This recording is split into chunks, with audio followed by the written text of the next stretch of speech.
comunicação continue nesse importante papel aqui para nossa região. Um abraço a todos. Cuidar da sua equipe é um bom negócio. Não importa o tamanho da sua empresa, pode contar com a Unimed Campos. Contrate já o plano de saúde a partir de 2 pessoas e garanta segurança, saúde, tranquilidade e bem-estar para seus colaboradores, com a melhor estrutura e assistência da região. Faça sua cotação pelo WhatsApp 22 2720 0661. Unimed Campos, pode contar. Começa agora o Folha no Ar, primeira edição.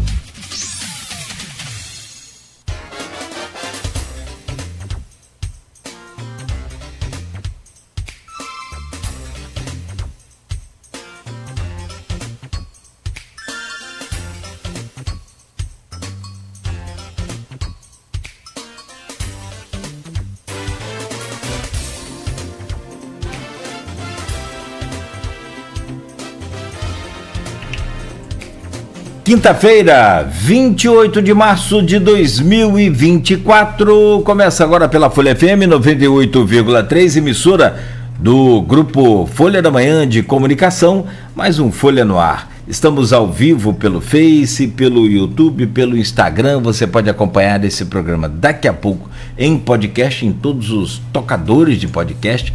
Logo mais também teremos reprise na Plena TV a partir das 17 horas. São 7 horas e 6 minutos em Campos agora. Muito bom dia, sejam todos bem-vindos. Campos que amanhece com o tempo mais uma vez nublado. Não há previsão de chuva para hoje por enquanto, aqui na região no período da manhã. A probabilidade maior é de chuva no período da tarde. A máxima de 28, mínima de 22, agora faz 23 graus no centro da cidade. Hoje, 28 de março, o aniversário de Campos. Para muitos, até historiadores, pesquisadores, não é a data correta, mas a oficial, por enquanto que nós comemoramos, é a de hoje, 28 de março de 2024, Campos completando 189 anos. Daquela condição de elevação de vila a cidade. Então, é celebrado hoje aí o dia do município, é comemorado hoje o dia do município. E por ter já o seu calendário totalmente ocupado, a lei só permite que o município tenha 4 feriados municipais. Campos já tem esses 4 feriados municipais. Então, o dia de hoje não é feriado em Campos. Ao contrário de muitas cidades, em seu aniversário, né, é decretado o feriado. Mas Campos tem, por exemplo, nesse imbróglio aí, o aniversário não é feriado, mas a gente celebra o dia de Santo Amaro. Sim, aí é feriado em Campos. Depois tem Corpus Christi, que também é feriado municipal. Tem o dia de amanhã, que aí é também obrigatório ser feriado e municipal, que é da Páscoa. Tem mais outro feriado também, e tem esse feriado de Santo Amaro. Aí sim, fechamos o calendário com 4 feriados. Hoje também é aniversário da Folha FM. Nós também fomos elevados à condição de rádio AM, ou elevado, ou mudado, ou migrado, né, como é o termo correto, de rádio AM para FM, e a programação estreou oficialmente no dia 28 de março de 2019. Estamos comemorando hoje 5 anos e, claro, nossa gratidão imensa, enorme, gigante, por todos os nossos colaboradores, os nossos patrocinadores, aqueles que acreditam na potência, na força, né, e, claro, na popularidade do rádio, e aos nossos ouvintes, né, que sempre nos prestigiam e deixam a gente seguramente orgulhosos de poder fazer parte dessa equipe, né, a nossa equipe também, enfim, agradecendo primeiro a Deus, é claro. Então, comemoramos hoje 5 anos de Folha FM. Obrigado a todos.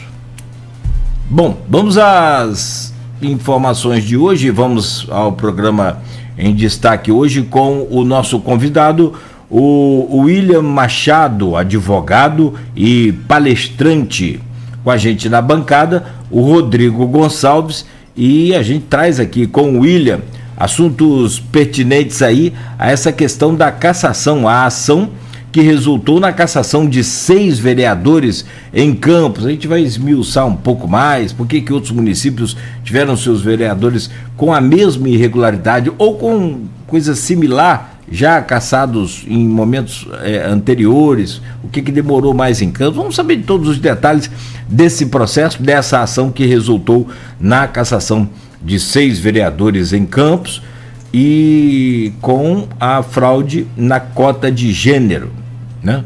Vamos falar também com o William sobre as regras para as eleições municipais em 2024. Será que o William tem aí um código aí para travar a inteligência artificial nas produção de fake news, principalmente na disseminação pelos grupos de conversa, em aplicativos de conversa, que pelas redes sociais me parece que já tem uma facilidade maior. Já nos aplicativos de conversa, será que o William tem alguma ideia boa para a gente? Vamos saber também da interferência do Poder Judiciário nas disputas políticas. E ainda hoje, falando com o advogado William Machado sobre a tese de prefeito itinerante.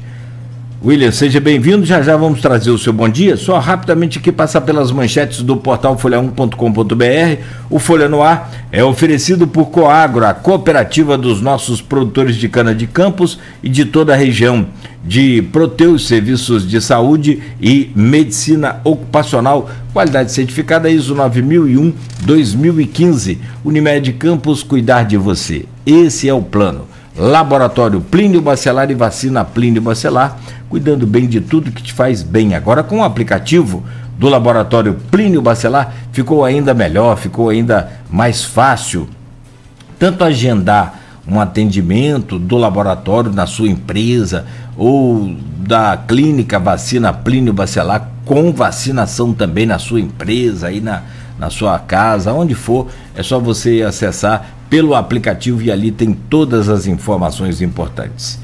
Laboratório Plínio Bacelar, dá um busca aí, baixa o aplicativo e já comece a usar.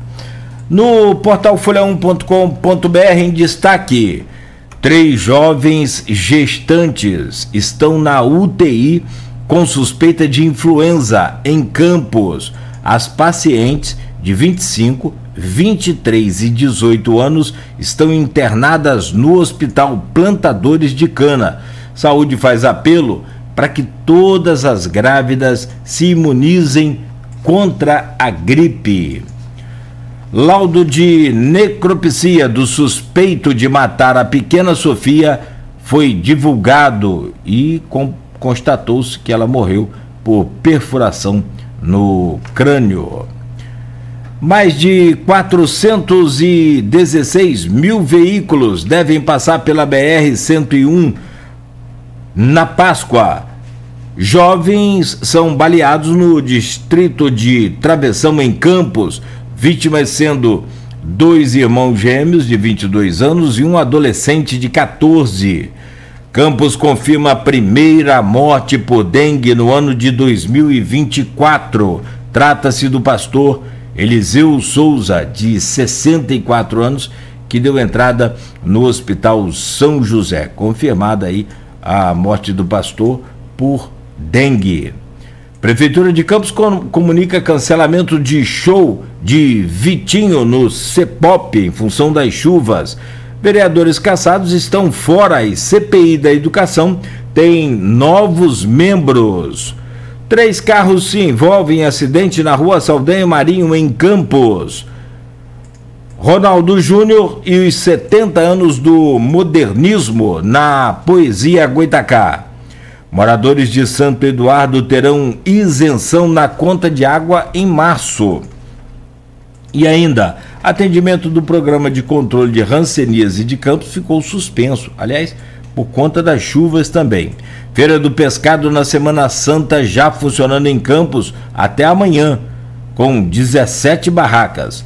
Corpo de homem encontrado com marcas de tiro em Guarulhos e torcedor aciona a Justiça pedindo destituição da diretoria do Goitacás.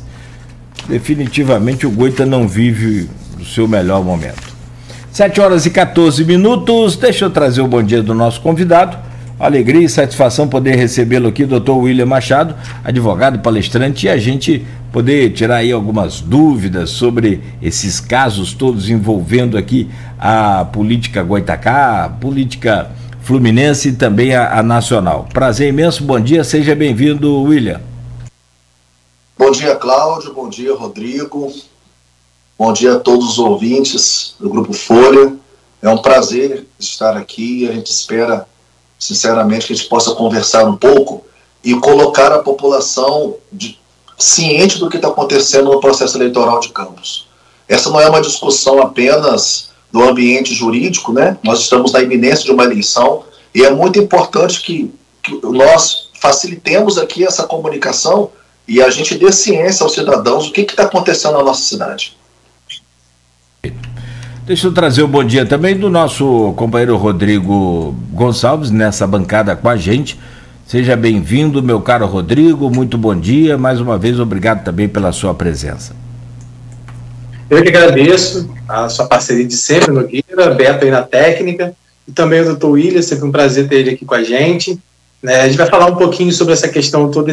A gente sabe que os últimos dias foram movimentados por essa decisão do Tribunal Superior Eleitoral, em que determinou o afastamento de 6 vereadores, na verdade a cassação de 6 vereadores. Ontem isso foi oficializado, vamos dizer assim, pela Câmara. A Câmara já tirou esses 6 e a gente agora está na expectativa, então, da recontagem aí dos votos, da retotalização dos votos, já que foram anulados 45 mil votos do PSC, PSL e, na época, também o DEM, o PSL e o DEM, que depois se juntaram e viraram um partido só, mas os vereadores cassados, eles estavam nesses partidos na época, e por decisão, então, da Justiça, do Tribunal Superior Eleitoral, esses votos desses 3 partidos foram anulados, e assim sendo, então, terá uma nova retotalização marcada para o próximo dia 4, e aí será, então, batido o martelo de quais os candidatos vão ter essas 6 cadeiras que estão vagas atualmente na Câmara de Campos. E aí o doutor ele vai poder explicar um pouquinho para a gente, porque ele está nesse processo desde o início, um processo que na primeira instância e na segunda instância ele acabou não indo à frente, mas houve esse recurso no Tribunal Superior Eleitoral e o tribunal entendeu, por parte desses 3 partidos, então a fraude. Havia também pedidos em relação ao Avante e ao PL, que não foram à frente, mas com esses 6 vereadores cassados, já deu uma movimentação bastante grande na Câmara, e a gente sabe aí que em ano eleitoral isso importa, e importa muito, por mais que fosse do desejo dos que entraram com a ação, a entrada no Legislativo antes, e não nesse período já próximo aí a 9 meses do fim do ano. Mas a gente vai poder falar um pouquinho melhor sobre tudo isso com o Dr. William. Rodrigo, pode à vontade, porque aí é a sua casa. Aliás, você que passa aí boa parte do seu tempo lá na Câmara de Vereadores. Abre essa pauta aí, por favor. Não, eu quero que o doutor William fale um pouquinho mais sobre isso, doutor William, porque por que demorou tanto, na visão de algumas pessoas, essa decisão do Tribunal Superior Eleitoral só ter ocorrido agora? Queria que o senhor falasse um pouco sobre todo esse histórico mesmo, para que as pessoas entendessem por que só agora, então, vem essa decisão e o que é, de fato, essa denúncia apresentada pelo senhor e pelo seu cliente, que é o ex-vereador Jorginho Virgílio, não é isso? Isso, Rodrigo. Na verdade, existiram várias questões na tramitação deste processo. A causa em si, ela não é uma causa complexa, não é uma matéria que está sendo discutida pela primeira vez pelo Tribunal Superior Eleitoral. O próprio TRE já tem um histórico de precedentes de decisões sobre a fraude à cota de gênero. Os municípios próximos a Campos, aqui no interior do estado do Rio de Janeiro, diversos tiveram vereadores cassados, mas nós tivemos aqui uma grande quantidade de ações discutindo a fraude especificamente sobre 2 partidos. E aí nós estamos falando, eram 11 processos no total, se não me engano, e na maioria desses processos nós tínhamos ações ajuizadas pelo Ministério Público, nós tivemos ações ajuizadas por candidatos, tivemos tanto a AIGES, que é a Ação de Investigação Judicial Eleitoral, quanto a AIME, que é a Ação de Impugnação do Mandato Eletivo, né? Mas era uma AIME, né? Oi? No caso, a que o senhor entrou desde o início era uma AIME. É uma AIME, uma Ação de Impugnação do Mandato Eletivo. E nesse contexto, nós tivemos quase a totalidade dessas ações discutindo dois partidos, o DEM e o PSL, que, de fato, eram as questões ali mais evidentes da inobservância da cota de gênero. O caso do PSL, então, é estarrecedor. Nos causa perplexidade como que nós tivemos uma sentença em primeiro grau, julgando, dizendo que não houve produção de prova. Nós tivemos uma decisão apertada no TRE por 4-3, afastando a compreensão de fraude do PSL, né? E nós só tivemos o êxito do Tribunal Superior Eleitoral compatibilizando, obviamente, as informações que nós tínhamos com o longo histórico de precedentes do TSE. Mas quase a totalidade desses questionamentos tratavam especificamente do DEM, Democratas, e do PSL. O ex-vereador, e agora vereador Jorginho Virgílio, ele foi além porque ele identificou, né, um questionamento sobre outros partidos. Né? E desses outros partidos nós tivemos uma repercussão ainda maior com o reconhecimento dos outros três, além do DEM e do PSL, nós tivemos o reconhecimento da fraude pelo PSC. Só que não houve questionamentos por mais ninguém dos outros partidos. E aqui a gente chama a atenção porque o município de Campos não é um município pequeno, um município que tem uma altíssima demanda eleitoral. Nós só tivemos um candidato que questionou o PSC, que foi o partido agora que teve os seus vereadores cassados. Ou seja, se não fosse por iniciativa do vereador Jorge Virgílio, nós não teríamos o resultado da eleição. Então, quanto aos outros partidos, o debate foi menos plural, podemos dizer isso, né? Agora, quanto ao DEM e o PSL, foi, de fato, ali um caso mais evidente. No caso do DEM, tem até uma especificado que houve sequer o cumprimento dos 30% da cota, ou seja, teria tido candidato, menos mulheres candidatas do que o necessário. Teria algo nesse sentido? Então, o DEM, eu até assisti a entrevista do prefeito Vladimir, em que ele fez algumas ponderações sobre gravidade da fraude. E, obviamente, nós não podemos concordar com isso. Fraude é fraude. Não existe fraude grave, fraude semi-grave e fraude pouco grave. A fraude é fraude. O que nós temos são modalidades da fraude. O que nós temos são procedimentos diversos que cada partido aplicou, né? E aí, no ponto quanto à evidência, que me parece ser esse o critério mais adequado, né? Todo respeito. Mas no tocante à evidência, de fato, o PSL é o mais evidente. Quanto ao DEM, o que nós temos? Nós temos uma inobservância do cumprimento da cota desde o início.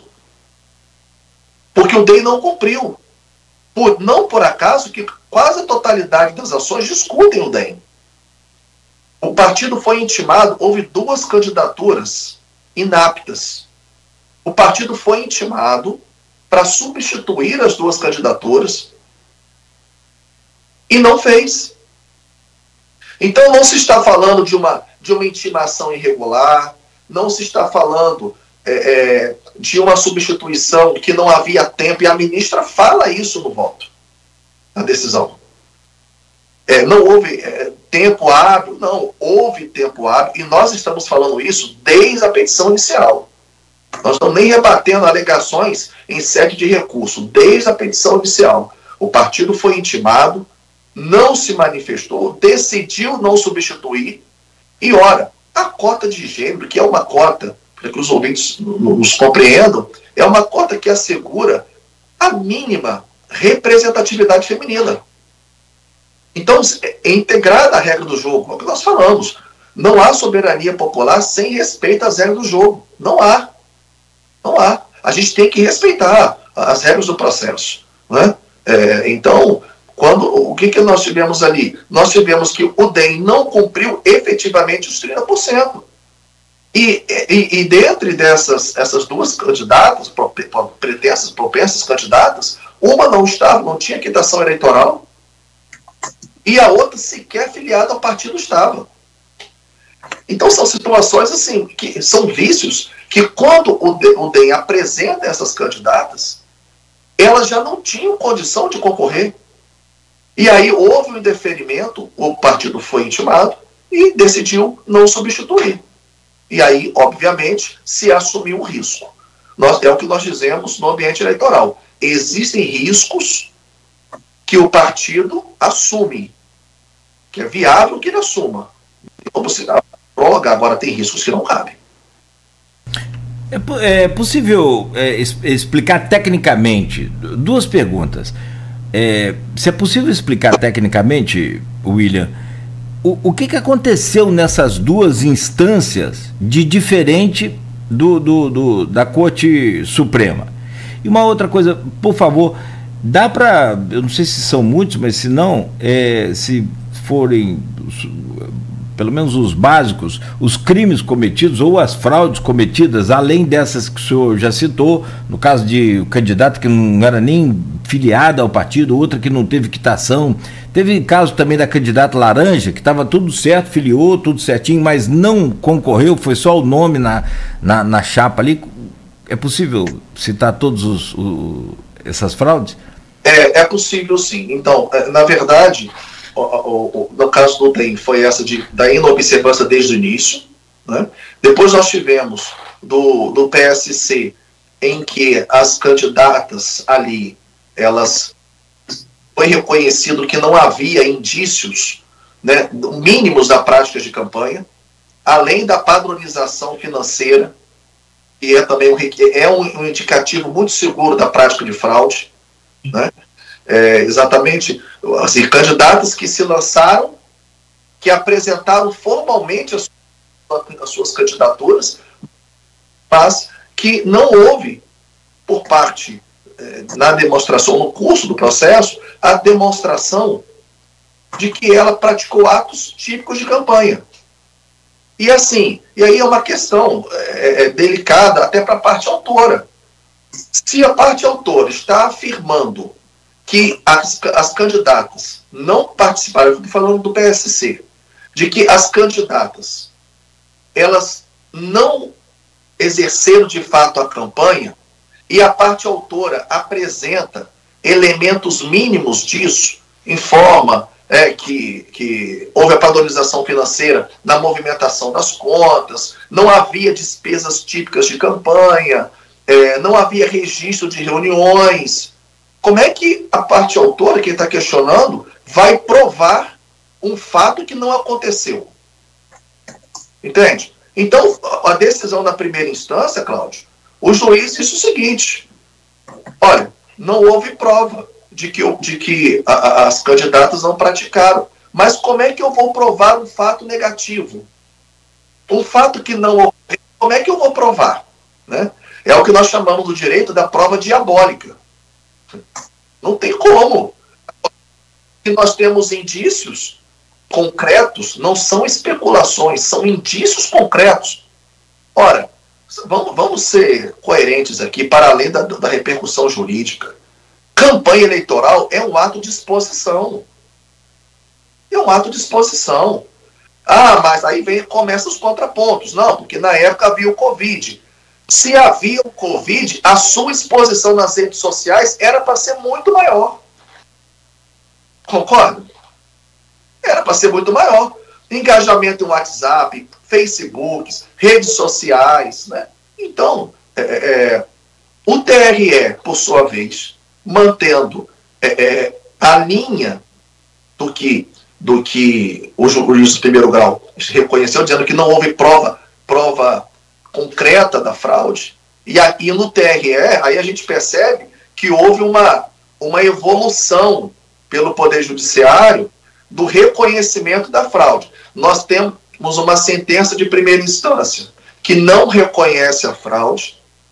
Nós temos um acórdão do TRE, em que dos 7 desembargadores, 3 reconhecem, e houve uma maioria, mas é óbvio, por uma decisão colegiada, é óbvio que vai se reconhecer, mas 3 desembargadores reconheceram, estou falando aqui do PSL.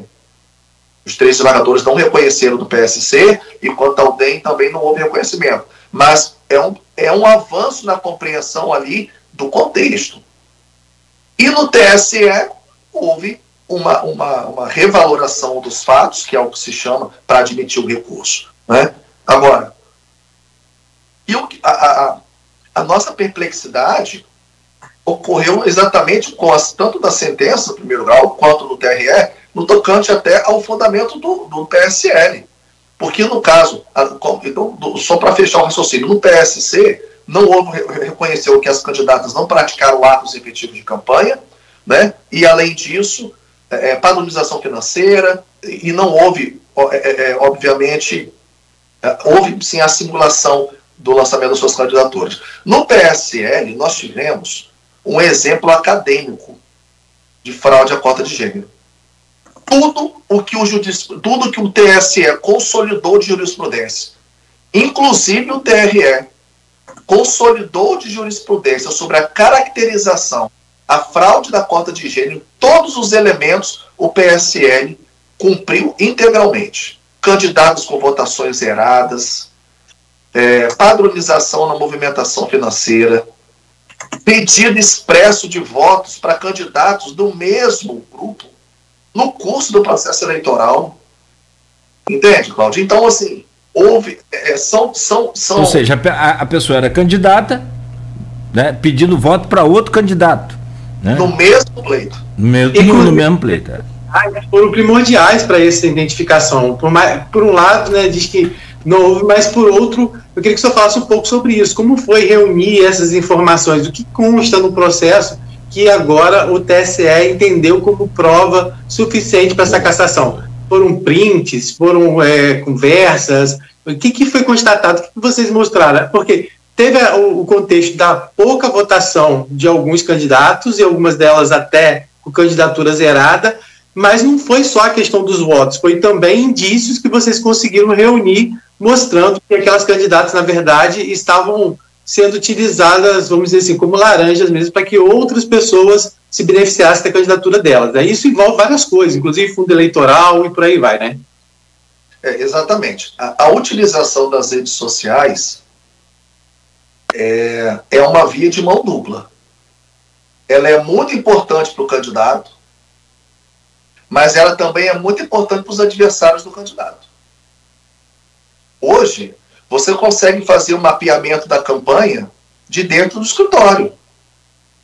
A campanha de 2024, assim como foi de 2020, é totalmente diferente de 2008. As eleições tomaram contornos porque a vida social está diferente. O protagonismo da internet, por isso existem resoluções agora, inclusive, regulamentando melhor isso, o protagonismo da internet, ele é um instrumento poderoso de mecanismo, Rodrigo, para os candidatos, mas ele também, aqueles registros, ficam consolidados para os seus adversários, e não só adversários, para aqueles que têm o desejo e o interesse de que o processo eleitoral seja cumprido. E aí, por que foi constatado? Essas candidatas, e aqui não tem discussão se fez ou se não fez. O que está se discutindo é se havia a potencialidade lesiva deste ato delas, mas enfim, o que nós temos de concreto? Nós temos ali é o que nós chamamos de fato incontroverso, ou seja, é verdade que aquilo aconteceu. As candidatas pediram voto nas suas redes sociais para um outro candidato do grupo. E aí, claramente, né, sendo que então elas funcionaram como verdadeiros cabos eleitorais. Só que elas eram candidatas e os partidos estavam contando com essas candidatas para integrarem o percentual mínimo da cota. Então, nós temos prints de Facebook, nós temos prints de Instagram, nós temos registros de WhatsApp. Então, as informações são fartas. E aqui a gente também tem o seguinte, há mais de 25 anos, Campos dos Goytacazes não tem o constrangimento de ter uma eleição municipal sem uma mulher eleita. Tem mais de 25 anos que isso não acontecia. Mas aí também fazem a observação que os 6 que vão entrar não tem nenhuma mulher, né? Exatamente, mas por que é assim? Por que é assim? Porque houve, no nosso entendimento, uma deliberada fraude por diversos partidos. Nós estamos falando aqui de 45 mil votos, Rodrigo, que foram desconsiderados. Se os outros 2 partidos tivessem integrado a procedência dos pedidos, tivessem sido afastados, nós teríamos mais de 60 mil votos possivelmente anulados. Então, por que agora vão entrar 6 mulheres, vão entrar 6 homens? Mas por que vão entrar 6 homens? Porque houve uma burla, houve um comprometimento generalizado, sem qualquer constrangimento, e aí o sintoma é esse. Por quê? Porque você não houve, não estou falando de um partido. E aí, esse é o motivo pelo qual não vai entrar uma mulher agora. Porque não houve o investimento pelos partidos nas candidaturas femininas. E agora, a imprensa já começa a noticiar. Já tem candidata feminina na ponta. Os partidos agora estão com medo imenso. Foi uma decisão tardia? Foi uma decisão tardia. De fato foi. Porém, antes tarde do que nunca, é o ditado popular, né? Antes tarde do que nunca. E só uma questão com relação, já que o senhor pegou esse gancho aí do tempo, depois o Rodrigo pode voltar a essa questão também técnica aí da causa em si, da ação em si. E é espantoso, né, essa falta de constrangimento, né? O pessoal vai para a internet, tipo assim, não, aqui não tem lei, vamos que vamos. E também espantoso é a falta de investimento, ou seja, o dinheiro do fundo partidário, o dinheiro que o partido tem, é investido só nos homens, nas mulheres não. Um negócio muito, muito, muito complicado. E o que desanima outras candidatas a se proporem aí ao desafio da eleição. Mas a minha pergunta é, 3 anos e 3 meses, quase 4 meses, né? 3 anos e 3 meses de processo já rodando, de ação rodando, julgando, tramitando, aquela coisa toda. Como é que fica o prejuízo desses vereadores que vão assumir quando eles pensam, poxa, eu poderia ter assumido isso lá em janeiro, fevereiro de 2020? Olha que situação. Como é que fica esse prejuízo? Pois é, Cláudio. Infelizmente, são consequências das ações do Poder Judiciário que nós devemos suportar. Infelizmente, nós, advogados, temos no âmbito eleitoral um grande fantasma que nos rodeia. E aí, todos os advogados, que são as chamadas consequências da perda de objeto. Ou seja, as ações começam e aí, devido ao incidente de recursos, de medidas protelatórias, e a gente sabe que faz parte. São mecanismos legítimos que os advogados, nós advogados, temos e temos que lançar mão, né? Mas, muitas vezes, isso é tão prolongado, é tão extenso, que ocorre a chamada perda de objeto. O judiciário não consegue julgar aquela causa no período referente à eleição anterior. E aí, quando você vira o período, por exemplo, se não houvesse essa decisão, agora, possivelmente esse recurso eleitoral não seria julgado esse ano. Agora, e aí, obviamente, fica o prejuízo para quem está entrando agora, que poderia estar, obviamente, desde um período, eu não falo desde janeiro, porque período de tramitação, mas pelo menos 2 anos para trás. E também há o prejuízo de quem sai. O prejuízo de quem sai, porque apesar de não ter se mantido a ineligibilidade, mas quem sai com uma mácula de ter sido cassado.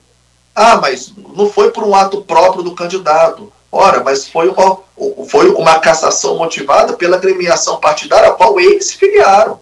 E que, de fato, eles se beneficiaram. Porque os partidos que não cumpriram a cota, né, perpetuaram, tiveram até o momento agora no âmbito da composição da Câmara, então, obviamente, ele acabou se beneficiando. E é por isso que a consequência é a cassação de todos, e não, obviamente, daquele que foi eleito, porque senão não há justiça. Agora, obviamente, o que se tem falado é que, aqui, mesmo faltando poucos meses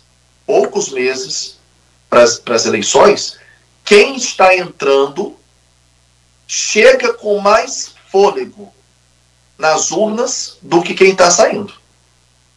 Porque é um período de tiro.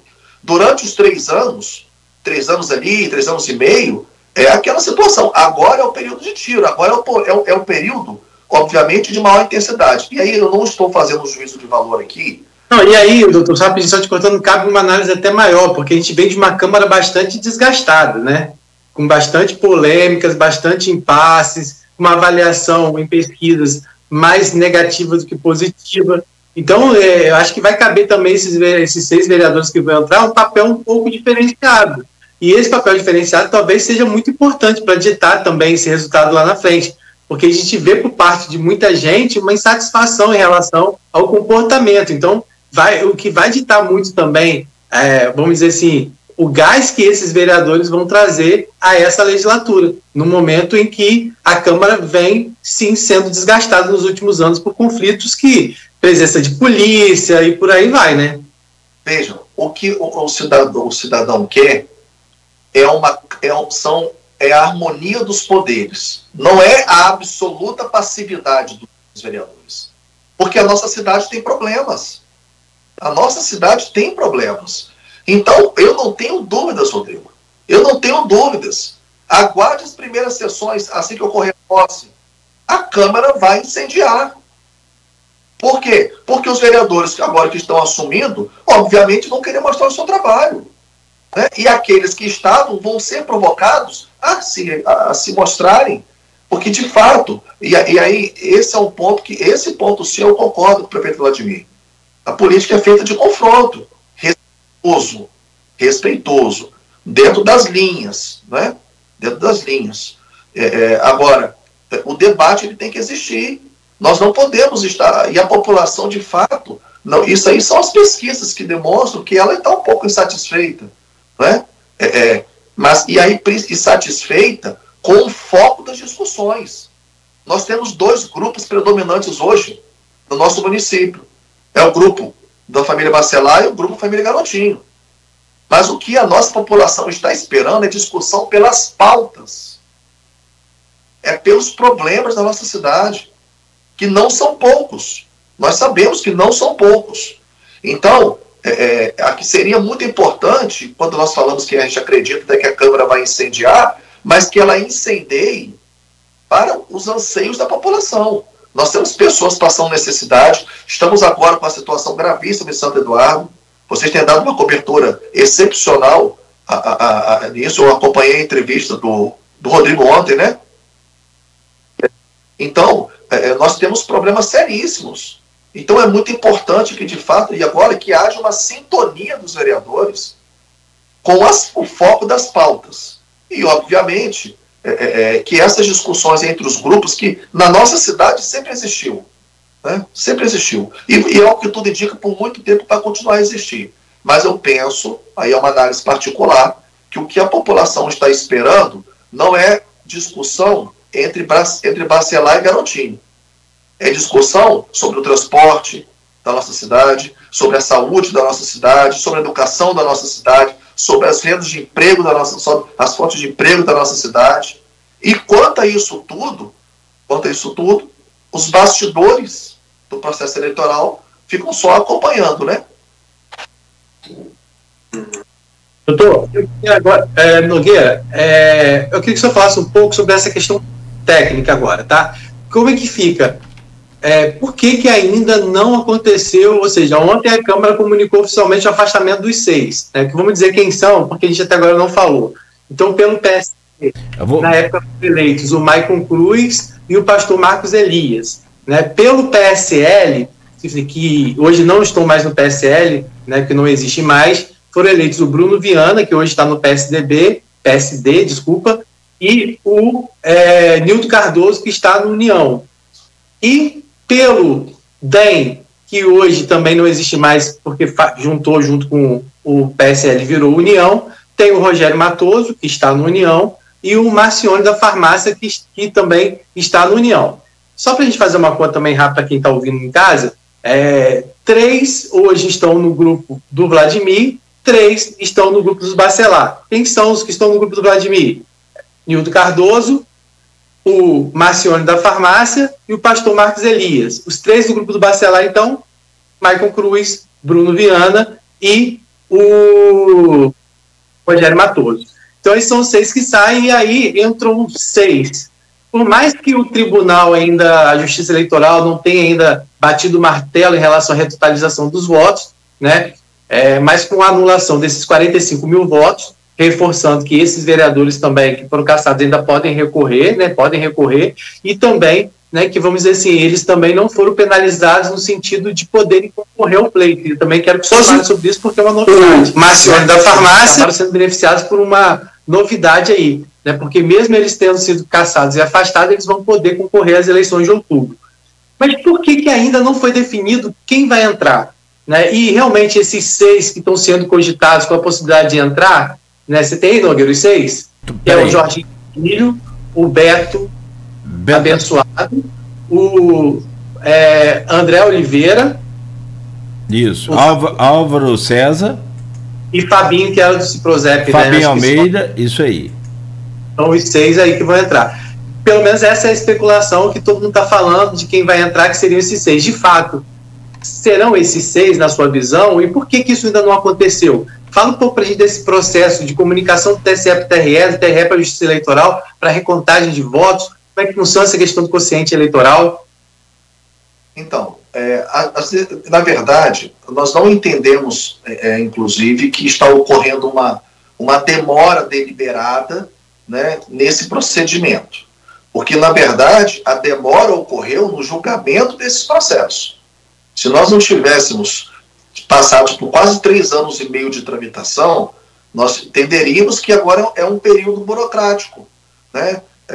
Nós tivemos em contato com o juiz eleitoral, tivemos em contato também com a serventia eleitoral, e o que nos foi explicado, e obviamente é uma justificativa muito coerente, que o procedimento de retotalização, de recálculo dos votos, ele é burocrático, ele é por meio de sistema, né? E existe um procedimento que tem que ser observado, tem que ser publicado o edital, todas as organizações da sociedade civil vão ser convidadas a acompanharem, né, os próprios candidatos interessados, representantes da OAB, porque o que nós estamos fazendo é uma redefinição do quadro de eleitos, e isso é muito sério. É diferente quando nós temos, por exemplo, um afastamento de um candidato, de um prefeito, ou mesmo de um vereador, por um ilícito que ele cometeu, em que ele é afastado por uma decisão e o suplente já assume. Entende? É diferente. Digamos assim, essa demora que está sendo observada é porque nós não estamos falando de um afastamento de um vereador para outro assumir imediatamente. Não é isso. Nós estamos falando de uma anulação de votos, um recálculo dos votos, uma retotalização, em que tudo que nós tínhamos de parâmetro e de balizas foi alterado. Então a gente tem agora diversos candidatos que, obviamente, sobre esse novo parâmetro, assumem, que nós acreditamos também que seja essa a relação. Então, por isso que já foi designado agora para o dia 4, né? Na nossa conversa com o magistrado, ele disse que por ele, os candidatos, os eleitos agora, já seriam diplomados no mesmo dia, mas depende da viabilidade técnica do sistema do TRE, né? Agora, a decisão da ministra foi na noite do dia 20. 10 horas da manhã do dia 21, o ofício já tinha sido expedido para o TRE. No período da tarde do dia 21, o TRE já comunicou ao juiz eleitoral aqui em Campos. Então, só que nós estamos, obviamente, agora, um pré-recesso, pré-feriado, né? Amanhã as repartições públicas não funcionam, e, obviamente, na semana que vem já começam as tratativas, e eu entendo que seja um período, sim, mas se deve a isso, a uma burocracia, a uma exigência do sistema, porque nós não estamos diante de um afastamento de um vereador para a entrada do outro automaticamente. A gente está diante de um processo de retotalização de votos que muda todo o parâmetro eleitoral. Entendi. Doutor, mas eu acredito que serão esses mesmo que vão entrar, por que isso? Veja, Rodrigo, nós fizemos alguns levantamentos, né, e as informações que nós recebemos, de acordo, desprezados os cálculos, porque antes havia uma dificuldade muito grande, porque, por exemplo, o vereador Jorginho, ele questionou 5 partidos. Se os 5 tivessem caído, obviamente, os candidatos não seriam esses. Nós teríamos, ele entraria, eu acredito, da mesma maneira, mas nós teríamos outros candidatos não eleitos que teriam, obviamente, agora legenda. Então, baseando nas votações, no resultado total, no resultado das eleições, e ainda a especificidade de que foi o DEM, de que foi o PSL, de que foi o PSC, e que não foi o Avante, por exemplo, né, os resultados que nós temos, mas, obviamente, nós vamos aguardar, né, a retotalização, que é o procedimento oficial, mas, de base com os nossos cálculos, eu espero que não estejamos errados, mas tudo indica que está tudo caminhando nesse sentido. Isso acontece por conta do quociente eleitoral. Aí, no caso, o quociente eleitoral vai diminuir, é isso? Porque é difícil entender, né? É uma questão muito técnica de entender, né? Porque a gente vê aí, porque alguns partidos que já estão lá ganharão novos, como é o caso do próprio Avante, né? Vai ganhar mais um vereador, que hoje já tem o hábito e vai ganhar mais um, né? Que é, se não me engano, o André Oliveira. O Solidariedade, que já tem 2, vai ganhar mais um, que é o Beto Abençoado. Porém, entrarão aí novos partidos, passarão a compor novos partidos. No caso, o próprio DC, que é o Democracia Cristã do Jorginho Virgílio, o PSD do Fabinho e o PRTB, que é de Álvaro César. Né? Ou seja, novos partidos vão entrar. Isso acontece por quê? Por conta do quociente, é isso?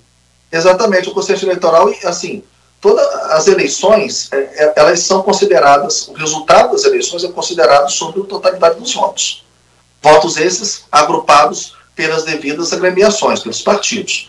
A partir do momento que você anula parte desses votos, partidos que não tiveram legenda, que não tiveram o mínimo de votos para eleger, passam e obviamente, integram a composição geral. Para a população é um pouco difícil de compreender isso, mas a questão é, nós tivemos 45 mil votos anulados e os votos remanescentes vão passar a ser considerados, até aqueles que inicialmente não tinham atingido uma cota mínima, digamos assim, do partido, para que os seus candidatos pudessem assumir.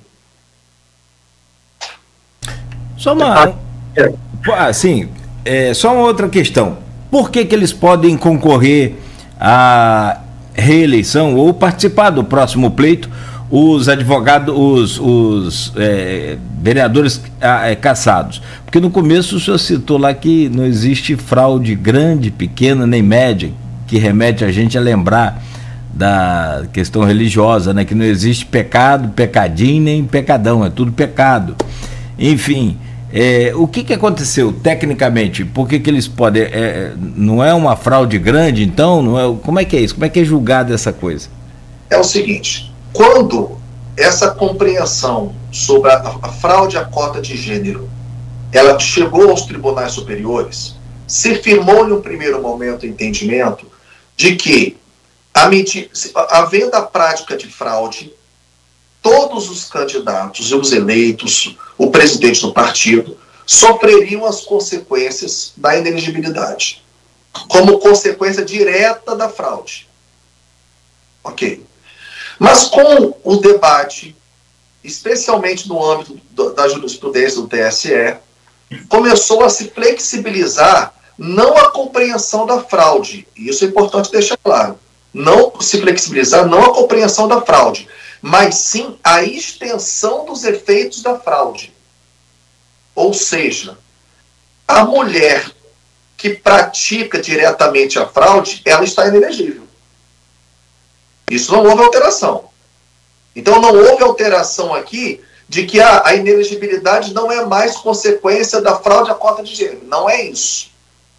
O que o TSE está alterando a sua compreensão, e não é apenas nessa decisão, é de que aqueles que não participaram diretamente da fraude, que não atuaram diretamente, não devem suportar a penalidade, que é uma pena, da inelegibilidade.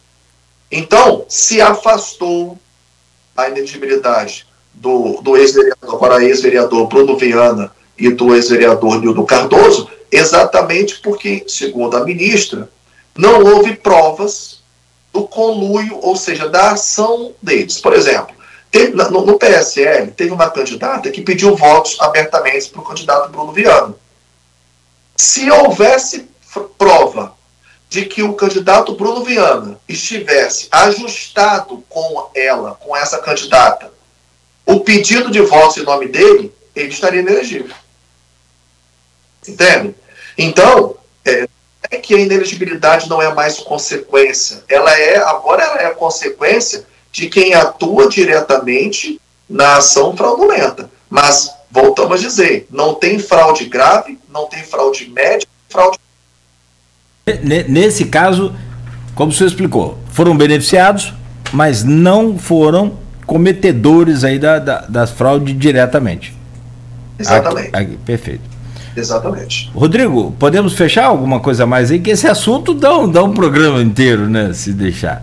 Na verdade, a gente com certeza vai voltar a tocar nesse assunto, até mesmo porque quando a gente for falar sobre regras eleitorais, a gente vai acabar esbarrando nisso, né? A gente vai ter que voltar a falar desse assunto ainda até o final do programa, até para quem está chegando ainda, a gente reforçar um pouco esse assunto, porque é um assunto que tem movimentado as rodas de conversas, né? A expectativa por essa questão da posse dos novos, né? Ontem a gente já viu a movimentação na Câmara, o que isso pode interferir, né? A gente viu que ontem mesmo já foram definidos os novos membros da CPI da Educação, que tinha, por exemplo, o Maicon Cruz como presidente da CPI.